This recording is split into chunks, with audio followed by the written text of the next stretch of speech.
ಬಿರಿಯಾನಿ ಮಾಡುವ ವಿಧಾನ. ಫಸ್ಟ್ ನಾನು ಈರುಳ್ಳಿ, ಹಸಿರು ಮೆಣಸಿನ್ಕಾಯಿ, ಟೊಮೈಟೊ ಎಲ್ಲ ಕುಯ್ದು ಇಟ್ಕೊಂಡಿದ್ದೆ ಗಾಯ್ಸ್. ಮಿಕ್ಸಿ ಜಾರ್ ತಗೊಂಡೆ, ಮಿಕ್ಸಿ ಜಾರಲ್ಲಿ ಕಾಯಿ ಹಾಕಿದೆ, ಆಮೇಲೆ ಸಾಂಬಾರು ಸೊಪ್ಪು ಹಾಕಿದೆ, ಚಕ್ಕೆ, ಮೆಣಸು,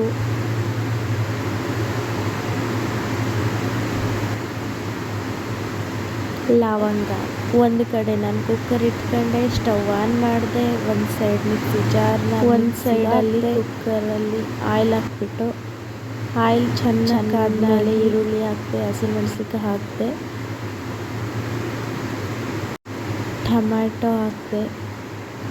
ಗೈಸ್ ಇನ್ನೊಂದು ಏನು ಗೊತ್ತಾ, ನಿಮ್ಮ ಮನೆಯಲ್ಲಿ ಮೆಂತ್ಯ ಸೊಪ್ಪು ಇದ್ದರೆ ಯೂಸ್ ಮಾಡಿ, ಇಲ್ಲದೆ ಹೋದರೆ ಸ್ಕಿಪ್ ಮಾಡಿ. ತುಂಬ ಚೆನ್ನಾಗಿರುತ್ತೆ ಬಿರಿಯಾನಿಗೆ, ತುಂಬ ಒಳ್ಳೆ ಫ್ಲೇವರ್ ಅಂತಲೇ ಹೇಳ್ಬೋದು ಬಿರಿಯಾನಿಯಲ್ಲಿ ಹಾಕಿದ್ರೆ.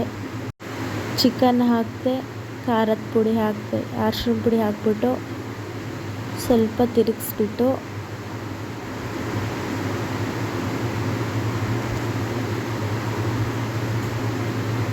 ಉಪ್ಪು ಹಾಕಬೇಕು ಗೈಸ್. ತಿರುಗಿಸಿದಾದ್ಮೇಲೆ ಉಪ್ಪು ಹಾಕ್ಬಿಟ್ಟು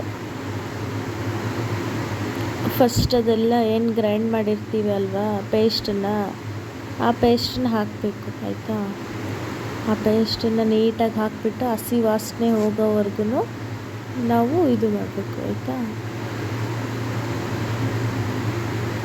ನಮಗೆ ಎಷ್ಟು ಬೇಕೋ ಅಷ್ಟು ನೀರು ಹಾಕ್ಕೊಬಿಟ್ಟು ಅಕ್ಕಿ ತೊಳೆದು ಅಕ್ಕಿ ಹಾಕಿದೆ.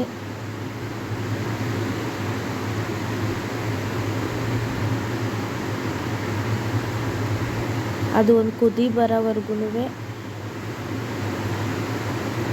ಸ್ವಲ್ಪ ಆಯಿಲ್ ಬಿಟ್ಕೋಬೇಕು ಗೈಸ್. ಅಲ್ಲಿವರೆಗೂ ನೀವು ಸ್ಟವ್ನ ಸ್ಲೋ ಆಗಿಟ್ಬಿಟ್ಟು ಕ್ಯಾಪ್ನ ಮುಚ್ಚಿ ಆಯಿತಾ. ಅದು ಆಯಿಲೆಲ್ಲ ಬಿಟ್ಕೊಂಡಾದ್ಮೇಲೆ ಗೈಸ್ ಕುಕ್ಕರ್ನ ಮುಚ್ಚಿಬಿಟ್ಟು ವಿಸಲ್ಗೆ ಇಡಿ. ಬಿರಿಯಾನಿ ರೆಸಿಪಿ ಯಾವುದು ಬೇಕು ಅಂತ ಕಮೆಂಟ್ ಮಾಡಿ ಗೈಸ್. ಲೈಕ್ ಮಾಡಿ, ಶೇರ್ ಮಾಡಿ, ಕಮೆಂಟ್ ಮಾಡಿ. ಬಾಯ್ ಬಾಯ್.